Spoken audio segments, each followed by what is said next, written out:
on a truck to the warehouse, they do it today in very traditional fashion with email and faxes and phones and things like that.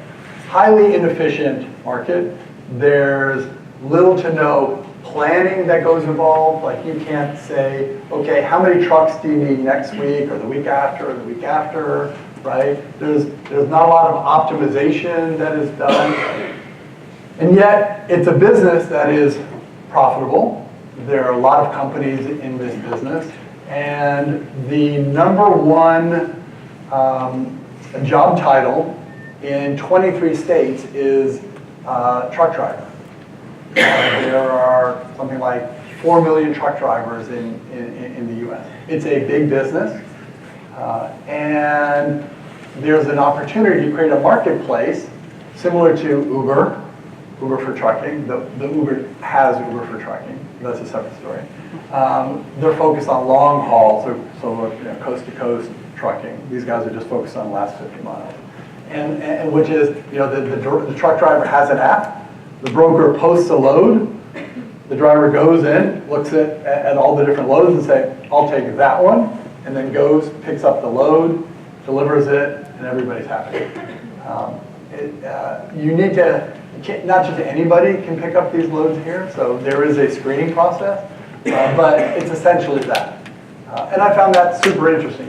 There are a lot of market dynamics in the business. How do you get drivers excited about changing the way that they traditionally got loads to this new way of picking up loads? How do you get brokers excited about inputting their loads into a new system as opposed to using their old system? There's a lot of sort of inertia and legacy around the way folks are doing business today. So that was one business the one business that we invested in last year.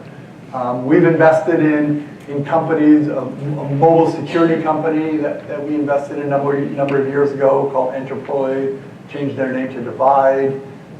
That were 3 founders, one in New York, one in London, one in Hong Kong, and says, hey, we think that it's silly when you go to your company and you have your personal phone and you have your work phone, right? And how many people here that work for a company that makes you carry 2 phones?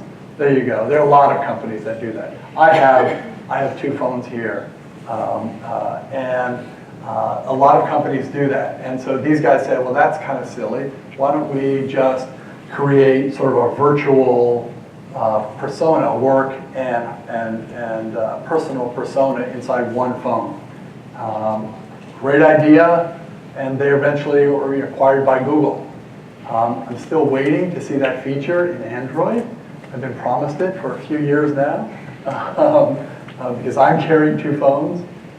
We've invested in companies in the ad tech space that were acquired by Adobe. When it comes to acquisition, I know you're not thinking about acquisition now because you're at the early stages of your company, but something to remember, keep in the back of your mind is that acquisitions don't normally don't start in the corporate development group. So the corporate development group is the group that does all the acquisitions. It usually starts in the business development group, where you have some sort of relationship with the company, you're partners in some way, there's some sort of operating relationship, and then the business development guys say, oh wow, we love this company so much, and then they introduce you to the corporate development side. So something to think about as you're building your company, maybe not now, but maybe in the future, is to think about, okay, remember that list that I created for Gil a few years ago on potential acquirers? It might be good to begin reaching out and forming business relationships with some of those companies so that when you're ready, when you're at scale, when those acquirers are ready, that you already have those relationships in place. So the question was, how did I meet Draynow, the trucking logistics company? They were introduced to me by their temporary CFO. So I actually know somebody who knows that CFO, and this person introduced me to the CFO saying, oh, the CFO does a bunch of early stage companies, you should just meet him, somebody good to know. And so I was talking with him and told him a little bit about the fund and how I invest, and he says, oh, these are the types of companies that we invest in, and so, oh, by the way, there's one company that I'm working with that is looking to raise. And he mentioned the company. I said, oh, well, that sounds interesting. I'll meet with them.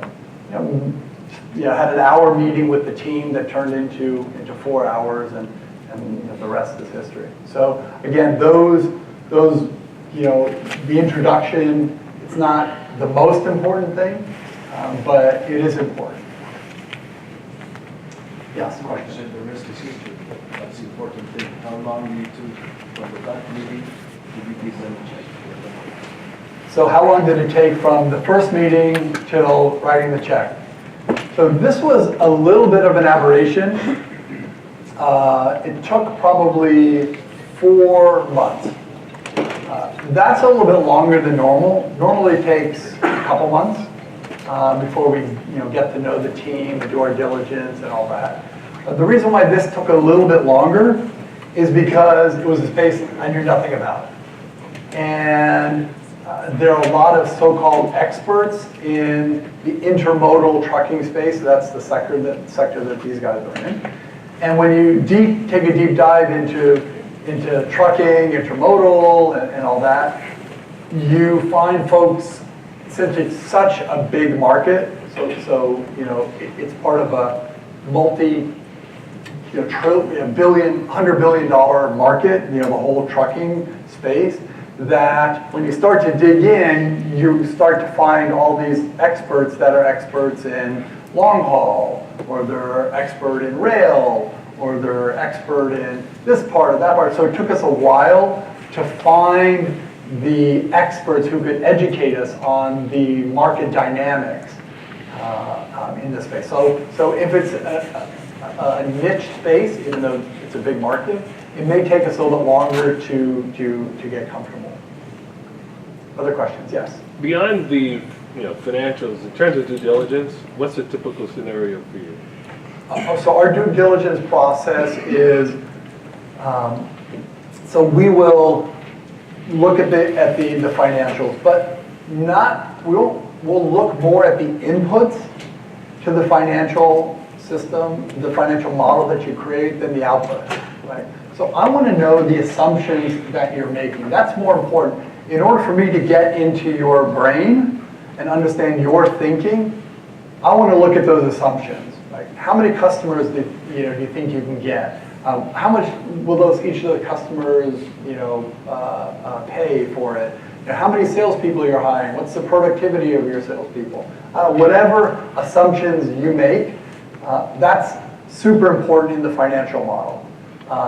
The outputs on, it's anybody's guess, especially at the seed stage. So look at the financial model. We'll also try to understand the space, the industry you're in, speak to industry experts. Everything that you said about your industry, we're going to try to double check and triangulate that what you said was correct.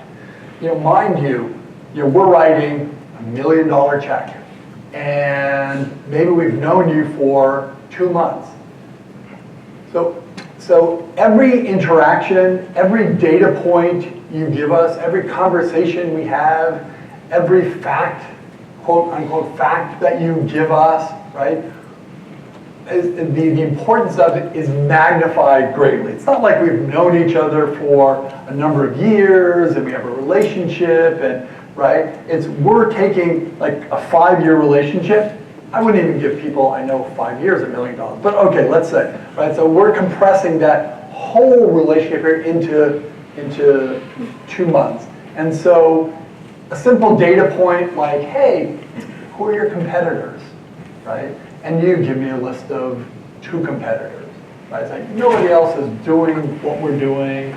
If I find another company that is similar to your company, and you're supposed to be the expert, and I'm just sort of passing by and I find it, That to me is an important data point. Now, it might not be a deal killer, but it's certainly a yellow flag to say, okay, maybe they weren't super thorough when looking at the competitive landscape, and so now I got to question all the other data points. Maybe they weren't as thorough with those other ones. So we'll do that. We'll do references on the team.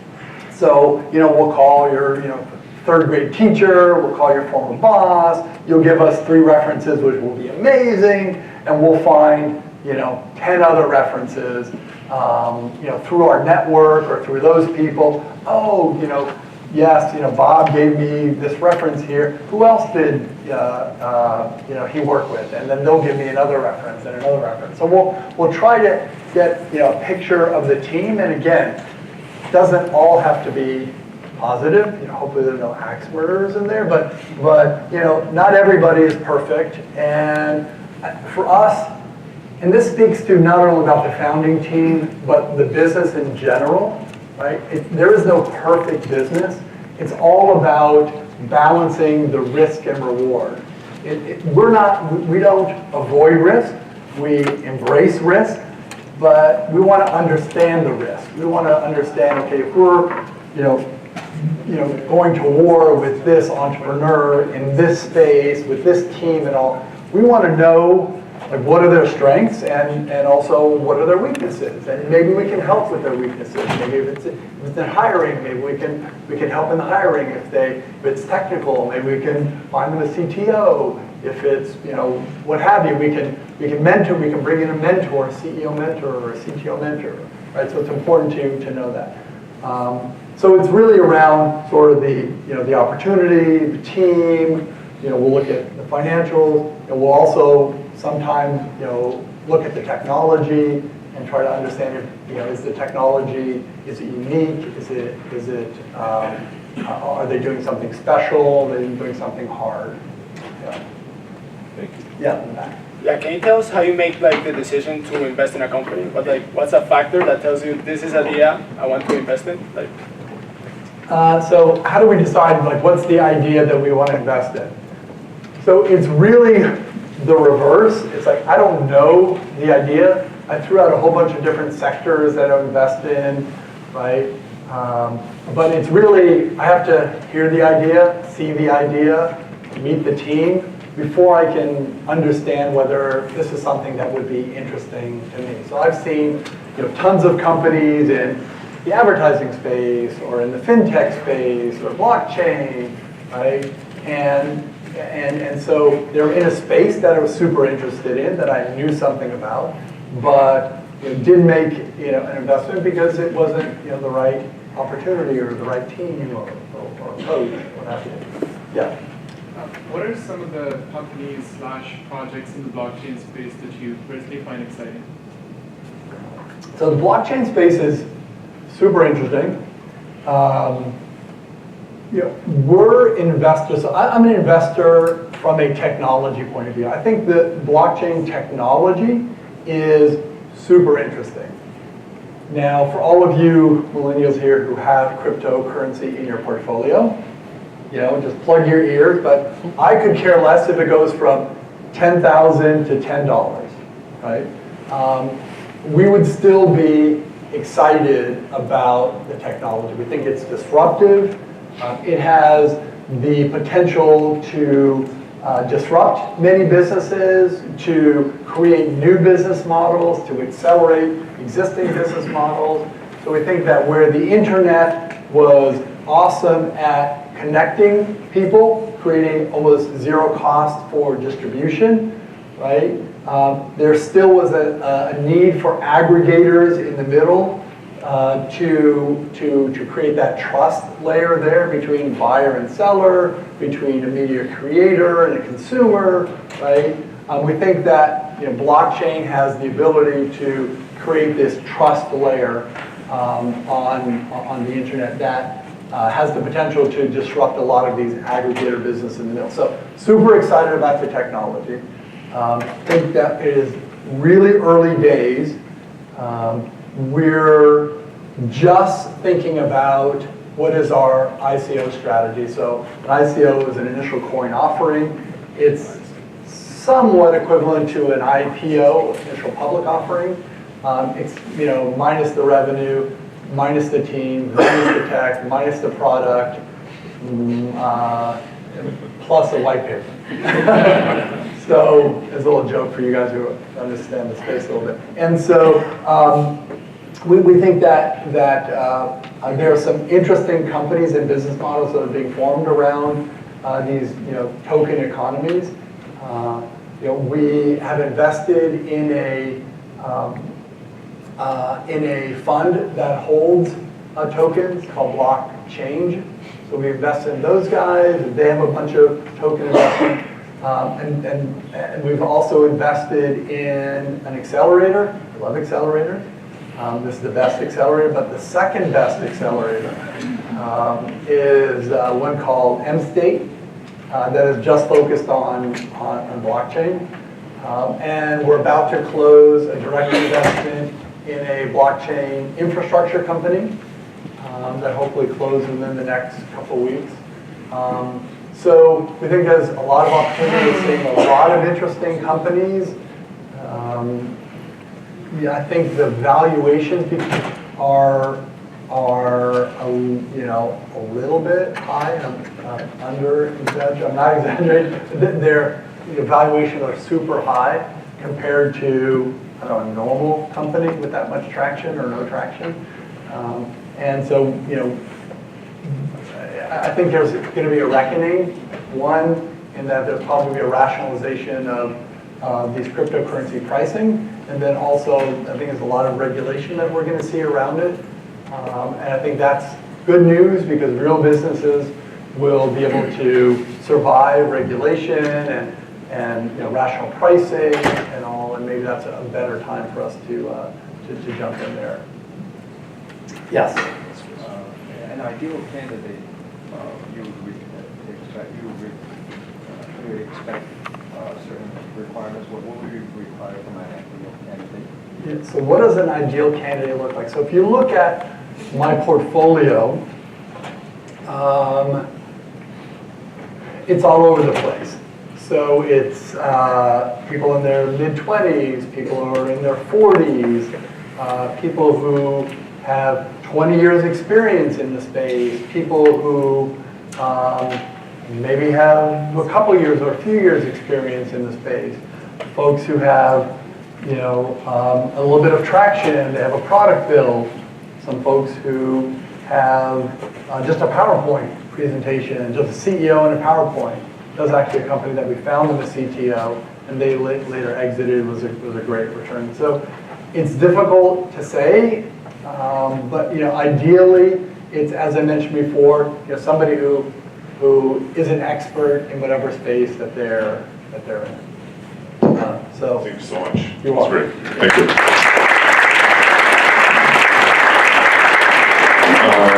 So again, I'm very excited to have Gil here. As you've seen, he started companies, he's sold companies, now he's investing his own money in Comcast Evergreen Fund. So it's a great opportunity for these companies to come up here and pitch. And I'm excited about these 5 really great companies. The first one is QI Analysis, Ruhul Kudus. Here you are. You have 4 minutes, and good luck. By the way, Gil is a really nice guy. I had a chance to talk to him. I was one of his 699 companies that didn't invest in. But he told me to come back. My name is Ruhul. I am the founder of a visual CRM company called QI, QIanalysis.com. Did you know that over 70%, by the way, CRM stands for Customer Relationship Management. It's the Salesforce.com, or Salesforce Automation. Did you know that over 70% of CRM implementation fails to return on investment? Why? Primarily due to adoption and change management issues.